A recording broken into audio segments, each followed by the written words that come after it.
Welcome. Baruch atah Adonai Eloheinu melech haolam asher kitshanu b'mitzvotav v'tzivanu la'asot b'divrei Torah. Amen. Amen. Let me say that I'm really happy that there are a number of people who apparently do at least click on this on Facebook. I hope it's more than just a click. I hope that although it's more fun actually participating in class, and I invite you to do so, that you do find it interesting enough to watch it if that's what you're doing, and that you feel there's something worth learning. So we are, of course, proceeding through the various stages of the Olah.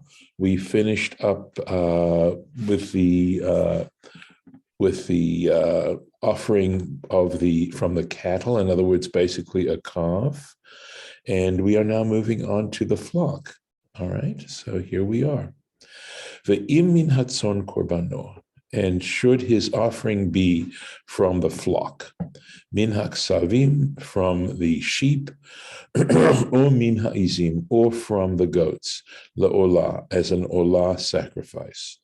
Zachar tamim yakrivenu, it should be an unblemished male.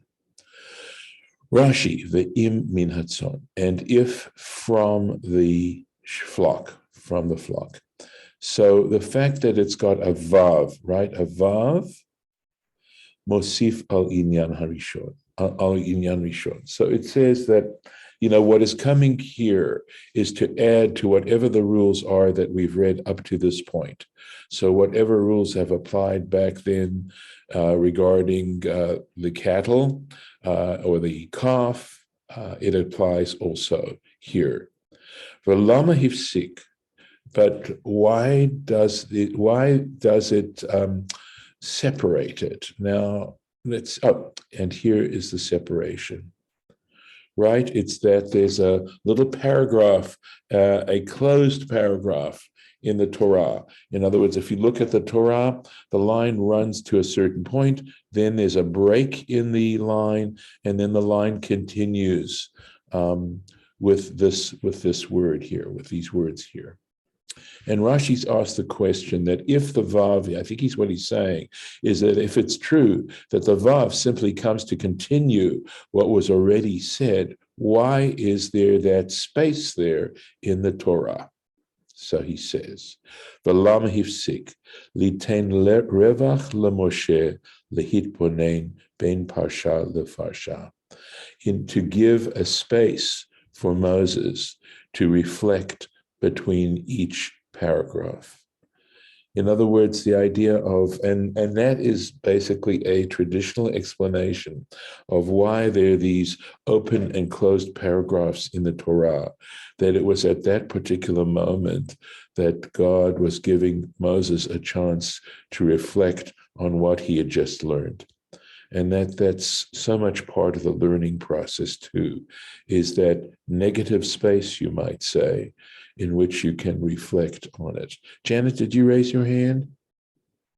I did, because if you're going to comment on the space, would you comment on the dashes that hold three words together, one which has 4 and one which has 3? Right.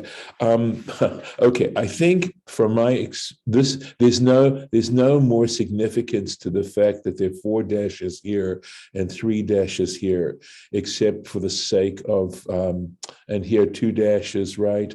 They do connect the words, right? In other words, they act like hyphens, but they're in order, and I'm blocking on the printer's term that you use, to justify the line.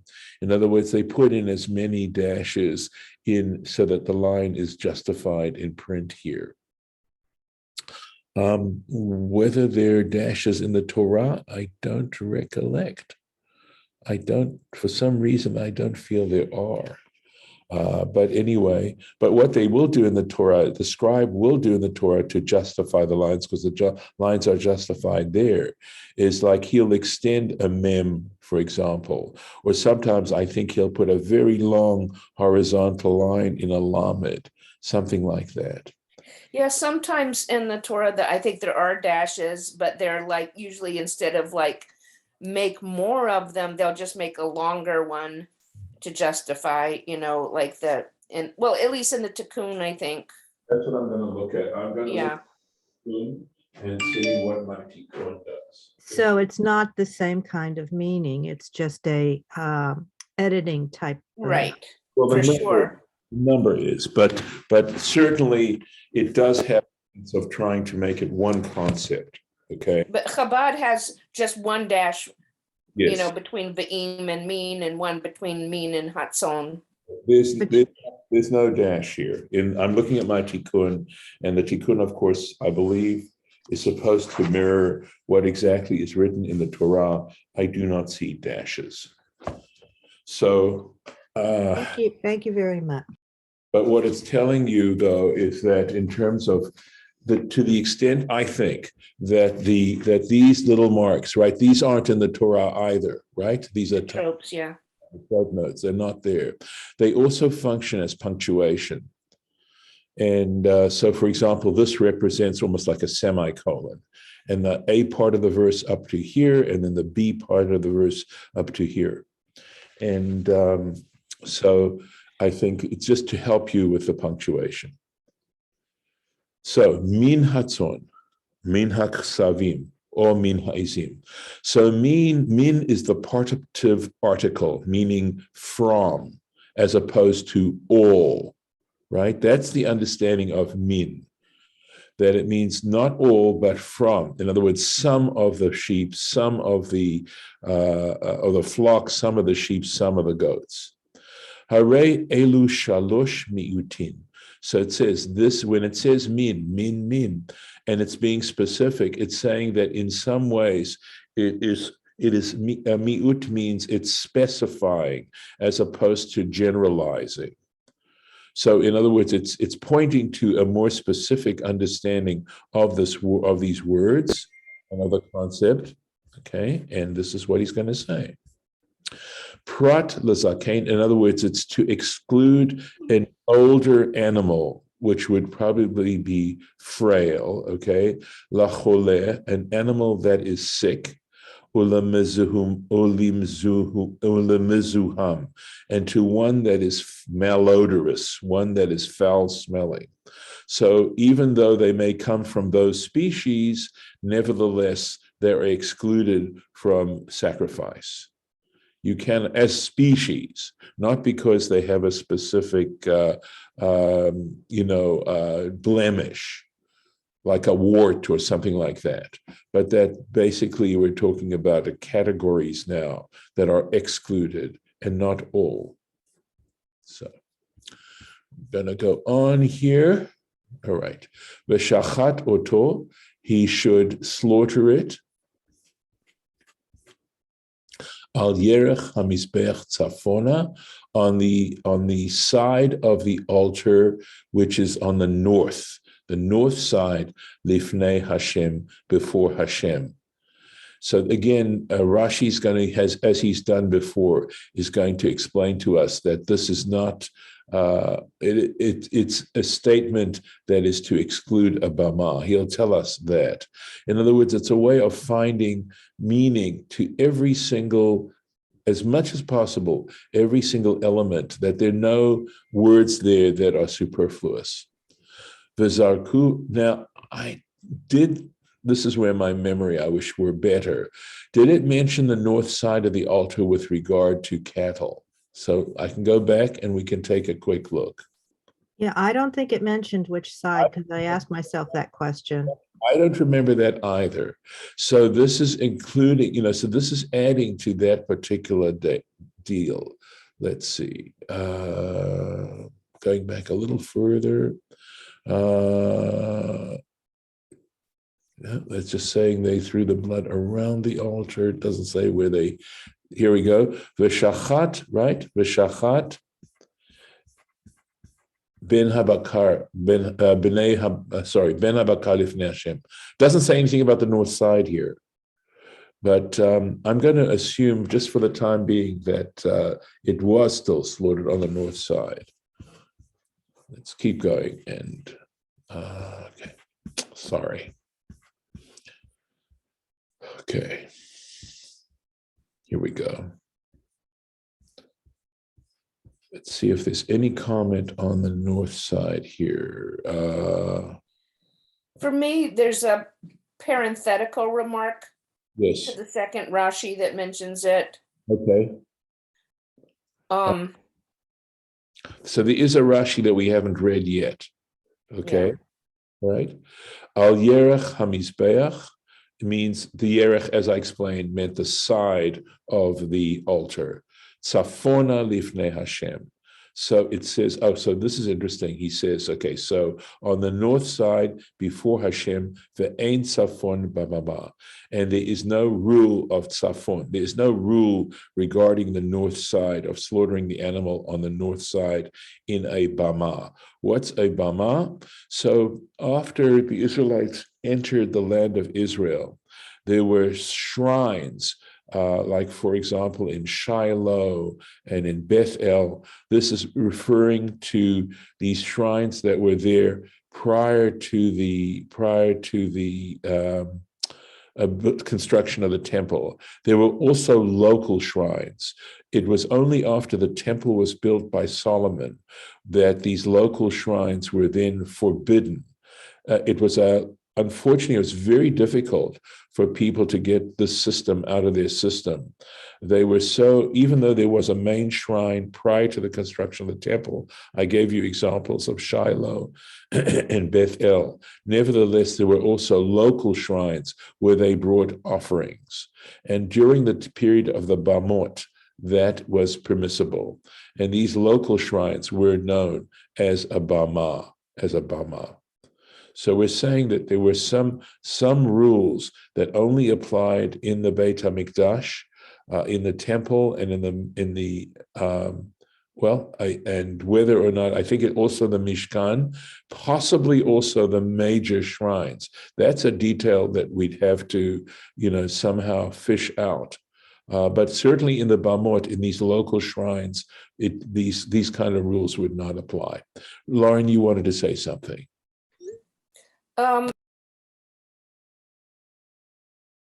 Yeah, I can't hear you. You already said it. You had said it doesn't discuss the north side, but the Rashi did, and you got to that Rashi. Okay.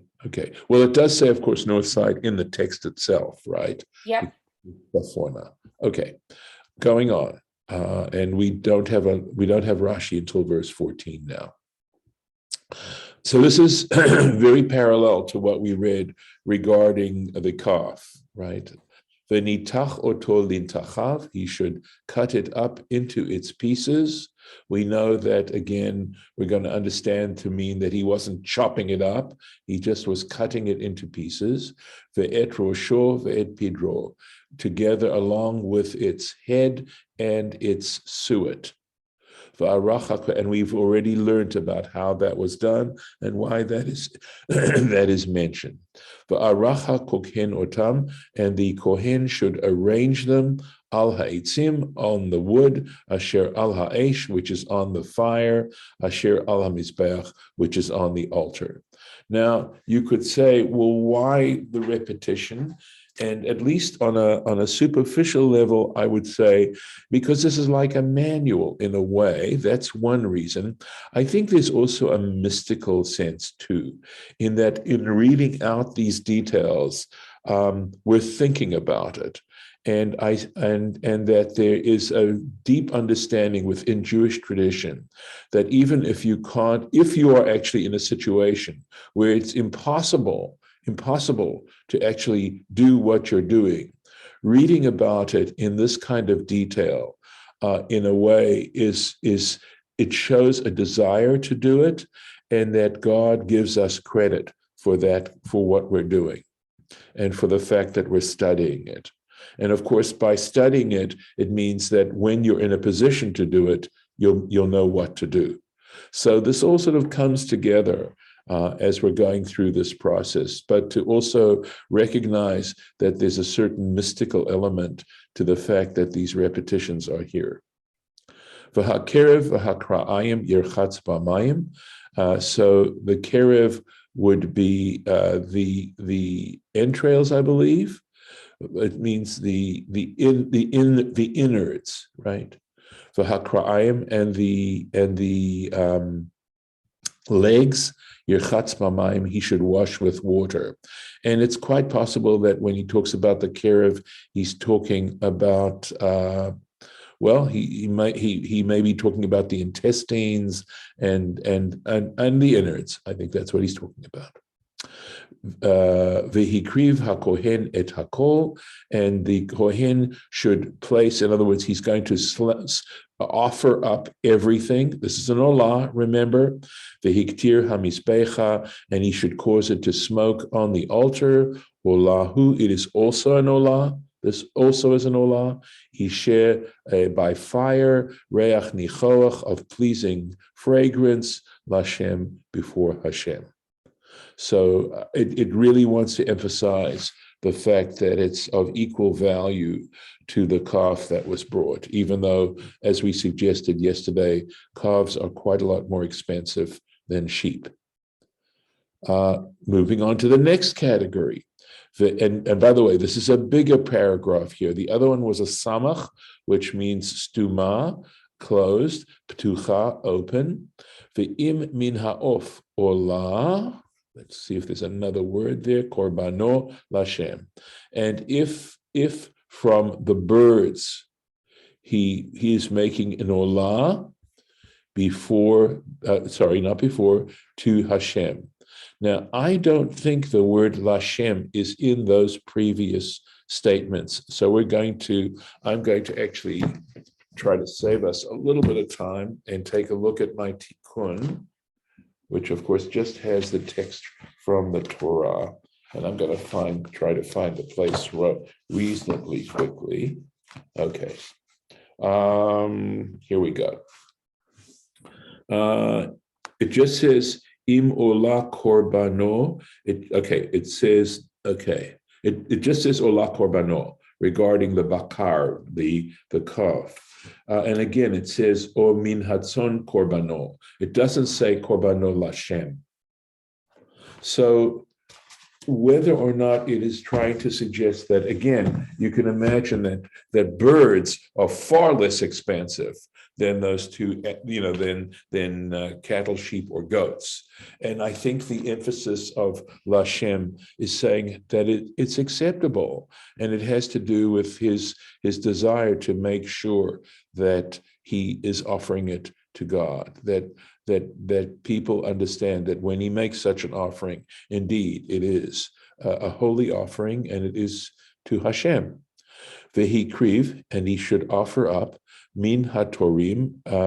I believe these are just ways of explaining sort of turtle doves or pigeons, or min bnei hayona, either pigeons or turtle doves. These are two different types of dove.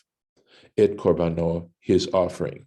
So his offering should be made from either torim or bnei yonah. And Rashi's going to explain the difference. So they are kosher birds. Let's go. And by the way, it doesn't say tamim. It doesn't say zachar. Rashi is going to point that out. So in parsing out the text and looking at the text very carefully, we're going to find, I think, some interesting details. So here we go. Min ha'of, from the birds. Velo kol ha'of, and not the entire bird. And you'll see. Yeah. Mine says, but not all birds. Okay, and we could certainly understand it that way. But let's just see here's the thing. The reason why I'm going in that direction is we're going to find out that there is a part of the bird that is actually discarded and not brought up. So I would feel more comfortable translating it as, and not all birds, if it said velo kol of, without the hey, without the definite article. And I think my understanding of Hebrew is Shira Beth. I don't know if you want to chime in on this, and if you agree with me, or I think your way also makes sense in light of what Rashi's saying here too. So, Well, Okay. I think he's when min ha'of is sort of like before it was min ha'bakar, meaning excluding the sick ones, for example. Mhm. Right, but It reminds me of min ha'bakar. Maybe it's a similar thing. yeah, but wouldn't he also, if he was meaning it that way, he would say velo kol off, because then that's talking about the let's see. Well, I Let's think see. it could be. I think it could be either way. Okay, all right. Well, let's take a look and see.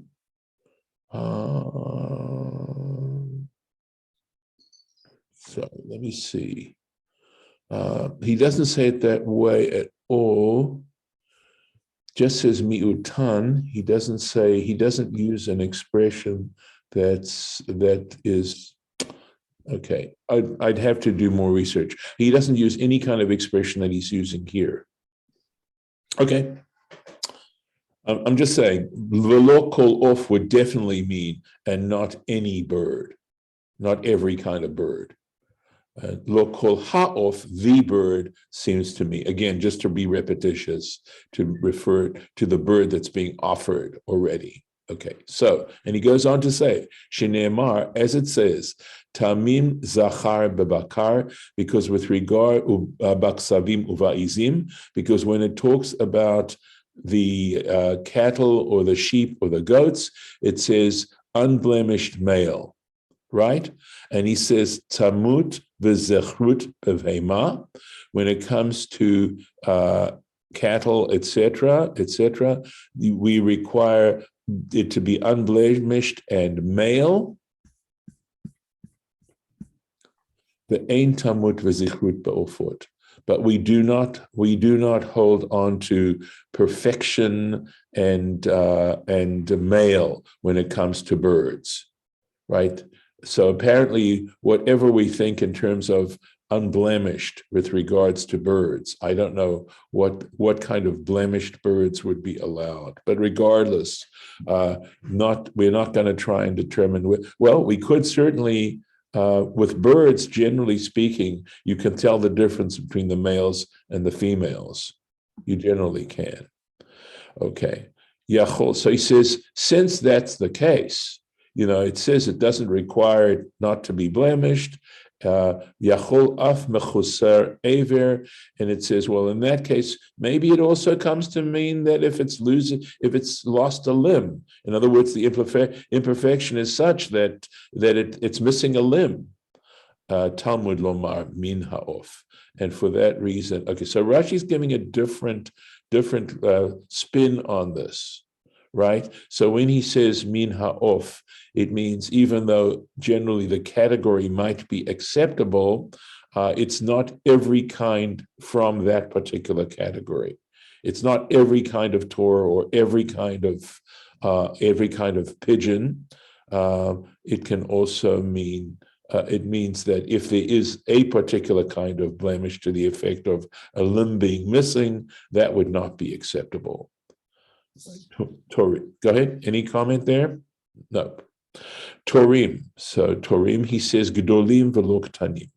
He says when it comes to a Tor, we're talking about large and not small. Okay. And B'nai Yonah, and whether he's talking about age here, okay, or whether he's talking about size, my gut feeling is more like that has to do with age. With development and not so much size. But again, it's ambiguous. It is ambiguous. B'nai Yonah, again, likewise, he says that when it comes to the Torah, it has to be a gadol. When it's a B'nai Yonah, it should be ktanim v'lo gadolim.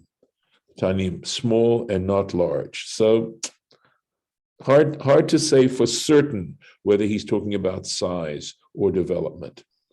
It's really, I really have to tell you, it's hard for me to actually make up my mind.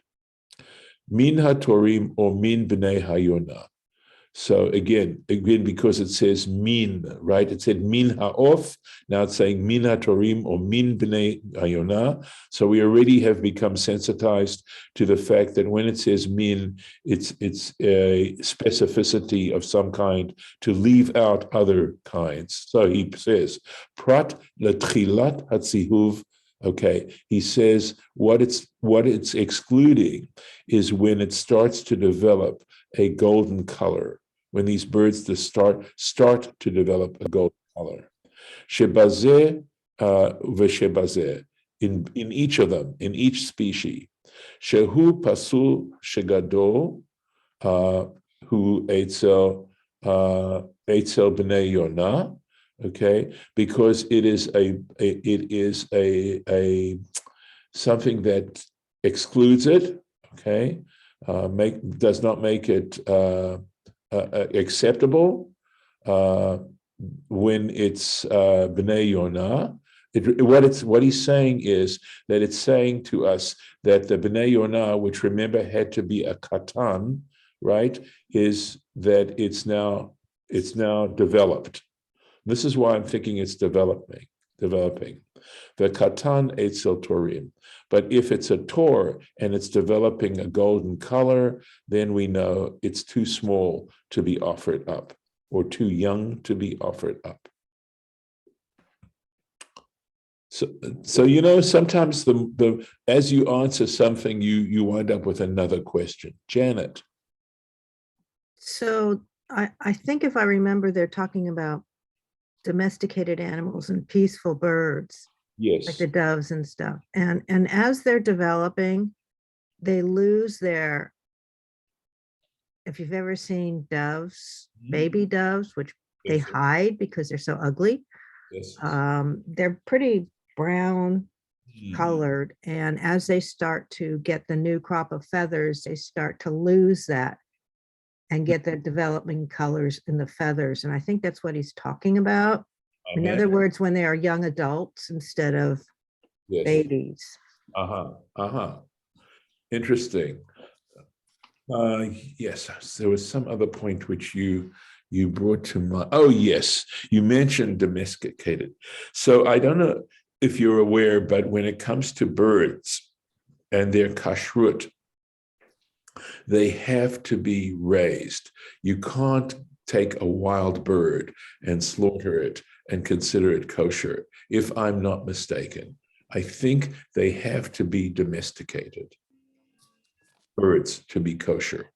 At least peaceful. I think they read it. It has to be a peaceful, not a scavenger, not a hunter. Right, that's got to do with a different kind. Those are things that the rabbis tried when they looked at the very specific species that are mentioned by name in the Torah.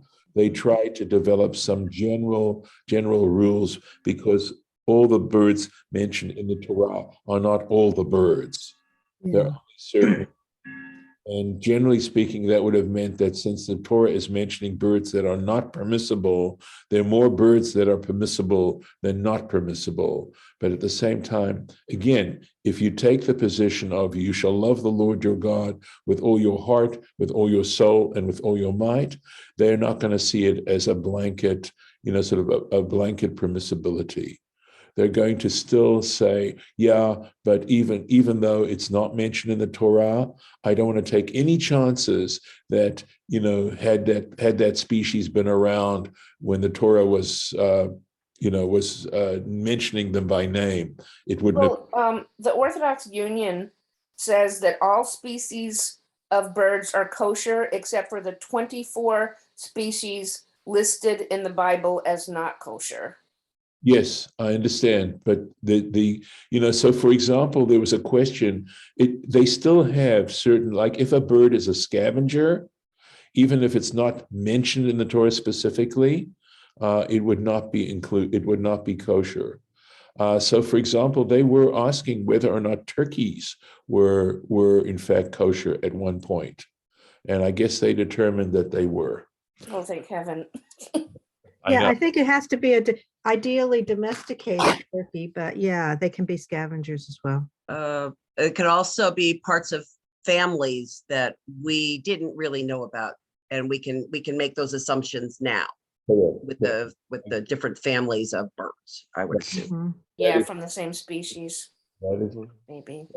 So I have us marked for tomorrow, and I'm going to stop the share and stop the recording.